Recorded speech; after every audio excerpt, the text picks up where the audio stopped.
পশ্চিমবঙ্গ সরকারের নেতৃত্বে যে বাংলা চলছে সেখানে না আছে মমতা, না আছে সমতা, সেখানে আছে শুধু ক্ষমতা। অতএব একথা বলাই বাহুল্য যে বাংলায় আজকে যে রাজনীতি চলছে সেখানে আছে হিংসা, সেখানে আছে ভ্রষ্টাচার, দুর্নীতি, সেখানে আছে অত্যাচার, সেখানে আছে ধর্ষণ, সেখানে আছে চুরি, বাটপাড়ি, রাহাজানি। এগুলো তো আছেই বাংলায়। তার জন্য নতুন করে কারোর নাম রাখা না রাখার কোনো সম্পর্ক আসে না, কারণ সারা বাংলায় এটাই আজকে সংস্কৃতি।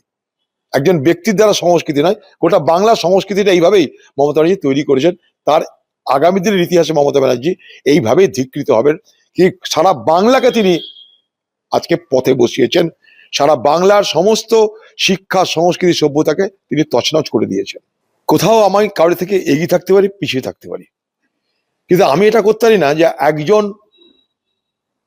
অধমকে দেখে আমি ঠিক করব যে আমি উত্তম হব না, আমি অধমই থাকবো। তাও তো নির্ভয়া কাণ্ডে শাস্তি হয়েছে, ফাঁসি হয়েছে। আরজিকর কাণ্ডে কি কারোর ফাঁসি হয়েছে, না জেল হয়েছে, না অপরাধী ধরা পড়েছে? বলুন। অন্তত যারা অপরাধী, যাদেরকে পুলিশ রক্ষা করলো, তৃণমূল নেতারা রক্ষা করলো, আজও রক্ষা করে চলেছে, সেই বাংলার নেতাকে আর উদাহরণ টেনে কোনো দরকার নেই, কারণ তিনি সব উদাহরণের ঊর্ধ্বে উঠে এই বাংলায় উদাহরণ শ্রী হয়ে গেছেন বাংলার মুখ্যমন্ত্রী মমতা ব্যানার্জি। তার আমলে কলকাতার বুকে আরজিকর কাণ্ড হয়, বাংলার মুখ্যমন্ত্রী চুপ করে থাকেন। তার কোনো এতে কোনো রকম তার কোথাও আঘাত লাগে না, তার বিবেকের দংশন হয় না। সেই পরিবারগুলো কিভাবে দিন কাটাচ্ছে একবার বাংলার মানুষ খোঁজ নেবেন। আজও তারা বিচার পেল না, দরজা দরজা ঘুরেও তারা বিচার পেল না। অপরাধী জানলাম না। আমি বিশ্বাস করি অপরাধ একজন করেনি, এবং যাকে বলা হচ্ছে অপরাধী তার থেকে অনেক বড় বড় অপরাধী এই ঘটনায় জড়িত, সবকে মমতা ব্যানার্জি রক্ষা করছেন এবং করেছেন।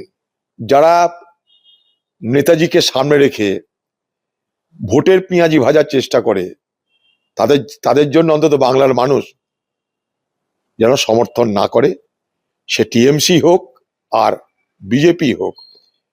নেতাজিকে নিয়ে যেন বাংলায় যারা রাজনীতি করতে চায় তাদেরকে যেন বাংলার মানুষ ভরসা না করে, সেটা নিশ্চয়ই আমাদের পক্ষ থেকে বলতে হবে। কারণ নেতাজি কোনো পার্টির নয়, নেতাজি কোনো ব্যক্তির নয়, নেতাজি হচ্ছেন দেশের, নেতাজি আমাদের সকলের।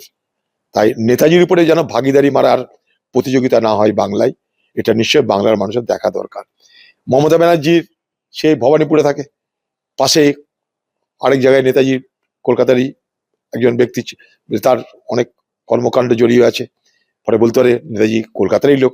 এই মমতা ব্যানার্জির আমলে নেতাজির যারা পরিবারের লোক, নেতাজির যারা আত্মীয়, তাদের বাড়ি করবার সময়, ঘর করবার সময় তাদের কাছে তোলাবাজি করতে গেছিল তৃণমূল দলের নেতারা।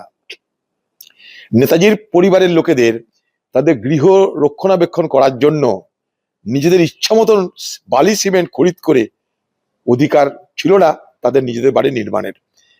নেতাজির পরিবারের লোকেদের কাছে চলে আসে তৃণমূলের নেতারা যে বাড়ি সারাচ্ছেন কি তো ব্যাপার, আপনার এত বড় সাহস হলো করে আমাদেরকে না জানি আপনি বাড়ি সারাচ্ছেন, বাড়ি সারানোর জন্য ইট কাঠ বালি পাথর নিয়ে এসছেন। নেতাজির পরিবারের লোকেরা বলছে ভাই এটা তো আমাদের নিজের পয়সায় করছি। বলছে না, এখানে সব হবে না, দিদির রাজ্য, দিদির রাজ্যে আমরা সব নেতাজি, পাড়ায় পাড়ায় আমরা নেতাজি আছি, কোনো ব্যক্তির কোনো কিছু করবার অধিকার তার নেই, সব আমাদেরকে বলে করতে হবে। তাই বাড়ি রক্ষণাবেক্ষণের জন্য আগে তোলা দাও, তারপর তুমি কাজ করো। এই এলাকা, এই বাংলায় তৃণমূলের পক্ষ থেকে এই হচ্ছে নেতাজির প্রতি শ্রদ্ধা।